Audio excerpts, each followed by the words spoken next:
So hello mga coins, mapagpalang araw po sa ating lahat. So maraming salamat po sa mga nakapanood po ng ating last content. Yan. So ito po yun. Yan. So medyo controversial po yung content na yan. Kasi mga coins, yung iba po kasi medyo nagtataka kasi nga, yun nga po, gaya nga po ng aking sinabi dyan sa content na yan. So ibinigay natin yung presyo nung bariyang yan. So panoorin nyo po yan mga coins kung medyo interesado po kayo sa bariyang yan. So panoorin nyo po yan. So yun, sa mga hindi nakapanood, so ito po yung video po nun, yung coin na yan. So ito po, yan. So yan, makikita nyo po dyan mga coins, legit po yan. So yan, isa sa mga ano yan, trial coin.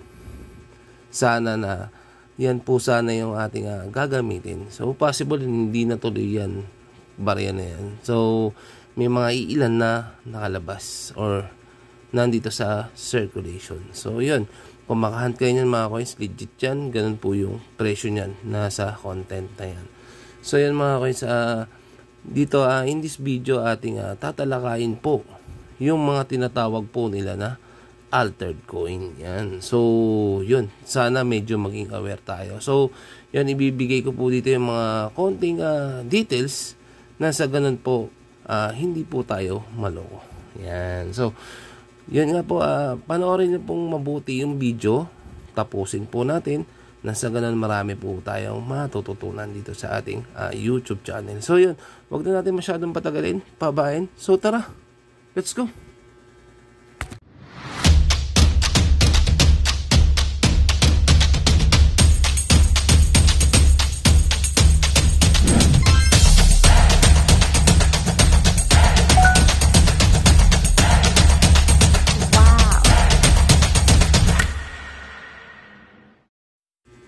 So hello mga coins, mapagpalang araw po ulit sa ating lahat.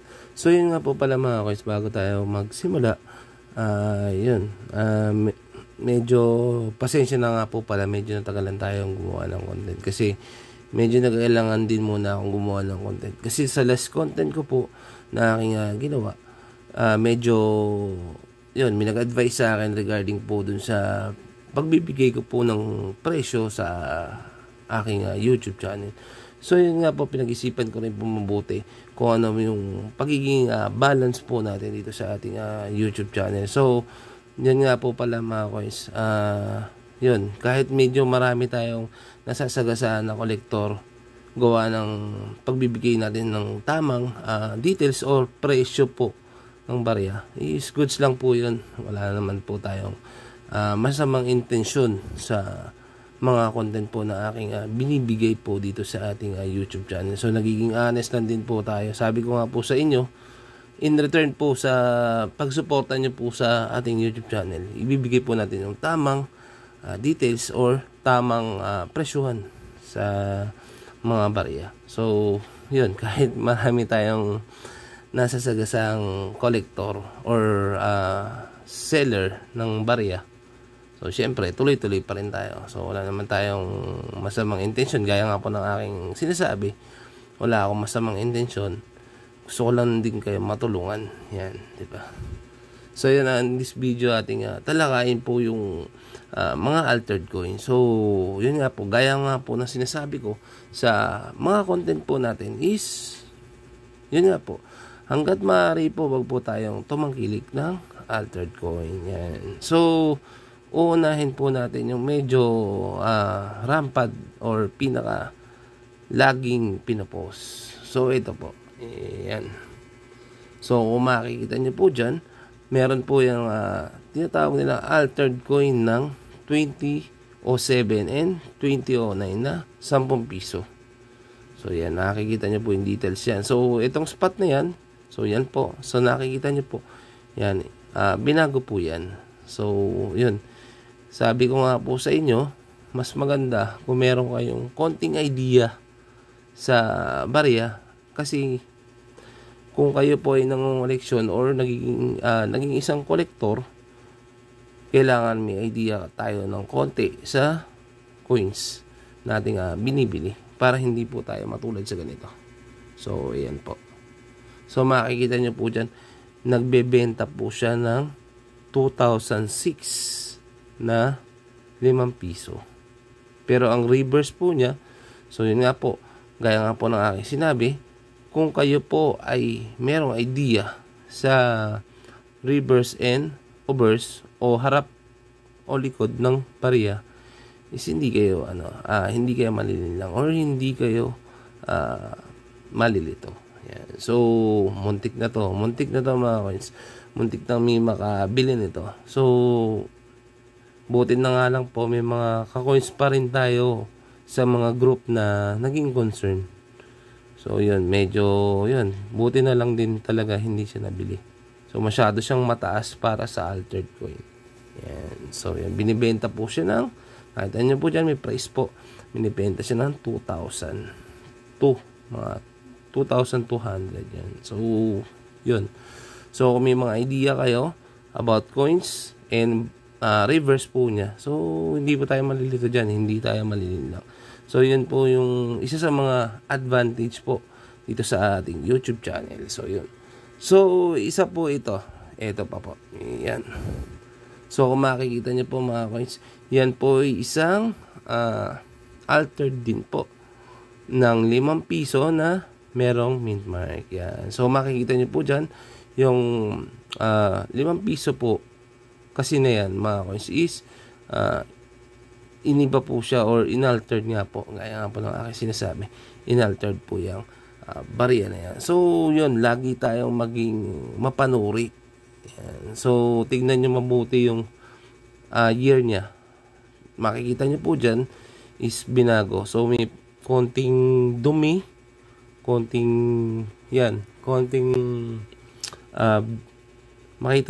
makikita nyo po dyan yung pagmamanipulate po dun sa barya.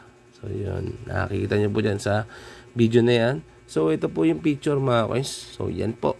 So makikita nyo dyan, may mga tama po yung year. So lagi po yung silipin po yan, yung mga ganyan. So kung wala kayong masyadong idea, syempre maloloko tayo. Lalo na kung yung nagbebenta is hindi po honest. So marami tayong hindi ko naman nila lahat, may mga iilan po na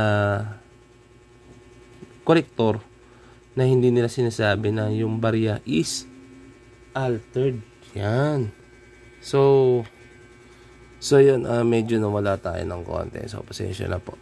So yun nga po pala, proceed tayo. So kung wala kayo masyadong idea dun sa coin na inyong binibili, so much better magtanong kayo mabuti. And kung wala naman kayo mapagtanungan, maging mapanuri po tayo. So ito po yung isang example po ng 1998. Yan. So ito po mga coins. Natin ang konti. I-zoom niya natin. So yun nga po, gaya ko po ng aking sinabi. So kung makikita nyo po dito at mapapansin nyo po dito, iyan natin siya.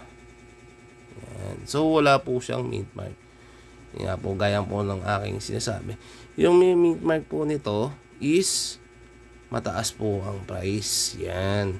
So kung meron po kayo nyan mga coins, so marami nagsasabi, wala naman ganyan eh. Wala namang merong mint mark eh. So meron po. Siyempre hindi naman po tayo gagawa po ng content or maghahanap ng mga bagay na wala. Yan. Lagi ko sa inyo sinasabi, hindi tayo naghahanap ng mga bagay na wala. So ito po. Yan. So meron po tayong picture po niyan. So malinaw naman po dyan. Wala pong binago, walang inaltered po sa barayang yan. So makikita nyo dyan, meron siyang mint mark. Kaso medyo circulated na siya. Gaya nga po ng aking sinabi, kung meron po kayo niyan, pwede nyo pong i-alok sa akin. Yan. So ano pa ba yung mga ina-altered? So yan, bukod dyan. So yun nga po, nagbigay na po ako ng example na ₱5. Nagbigay ako ng ₱10, saka ng ₱10 na year 2000, 2007 and 2009. So ito po yung isa sa mga ina-altered din po. So ito po, yan. So yan ang madalas na ina-altered mga coins, yung 25 cents na 2006. So marami pa rin ang nabibiktima niyan. So yun, maging aware po tayo mga coins kasi yan po possible na pag naging collector po kayo, hahanap at hahanap po kayo niyan. Kasi hindi po natin mabubuong isang variant kung wala po yung mga bariyang yan. So, yan po yung mga remaining po na masasabi ko na mahirap hanapin. Yan. So, mahirap o mahal silang hanapin. Kung mapapansin po ninyo, ito. So, sa aking collection, yan po, 2006, wala po, hard to find po yan. Saka yung 2007 and 2009. So, yan. Isa sa mga mahihirap hanapin po kasi yan. Kaya, masasabi ko na, yun, kailangan nyo talaga mag-alat o maglaan ng pera para dyan. So, yun nga po, isa sa mga dapat yung busisiin is yung year niya. So, yun dito, yung pinaka dulo po. Ito po yung madalas na pinapalitan. So, kunyari, ito po. Yan. So, maghahanap po sila ng merong mint mark nito. Then, babaguhin po nila yung pinaka dulo. So, yun. Maging aware po tayo. Lagi tayong magsaliksik muna bago tayo bumili. So, hindi lang po dyan sa mga silver coin din po. Madalas din po yung pag-alter na yan. So, mas maganda, sabi ko nga po sa inyo, tignan nyo po yung mga clean coin. Kasi yung mga ina-altered po na yan, kalimitan po yan, clean na. Kasi tinatanggal nila yung pinaka-spot ng pinag-alteran. So, yun, sabi ko nga po sa inyo, mas maganda polido yung bilhin po ninyo. Yan. Katulad po ng aking 2006. So, ito, sigurado kung hindi ito altered. Yan. So, zoom natin. So, yan o. Makikita niyo po. Opya. Yan. Diba? Yan. Hindi po siya altered coin. So, yan. Malinaw po yan. So, yun. So, mas maganda, much better kung kayo po ay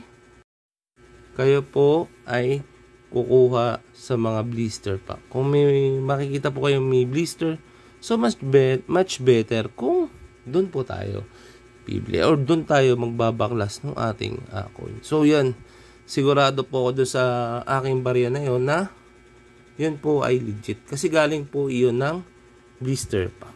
So yun. So mga coins, siguro sa mga next video natin, tatalakayin natin yung marami kasi sa atin nagtatanong about 2009. So medyo controversial yun, medyo marami na siyang variant na lumalabas. So yun yung next natin i-content. So yun mga coins, maraming salamat sa panonood po ninyo at syempre sa pagsuporta po ninyo sa ating YouTube channel. So sa mga taong nasasagasaan natin dito sa ating YouTube channel, pasensya na po kayo. And yun, maraming salamat po sa mga sumusuporta po sa ating YouTube. So, thank you mga coins. And sana lagi tayong mag-ingat. And syempre, more power po sa ating YouTube channel mga coins. So, ito po yung mga nag-comment po sa ating last content. So, ito po. Yan. So, maraming salamat po sa inyong lahat mga coins sa pag-comment po ninyo, sa pagla-like po ninyo sa ating video, and syempre sa pagsuporta po ninyo at pag-subscribe sa ating YouTube channel. Thank you mga coins.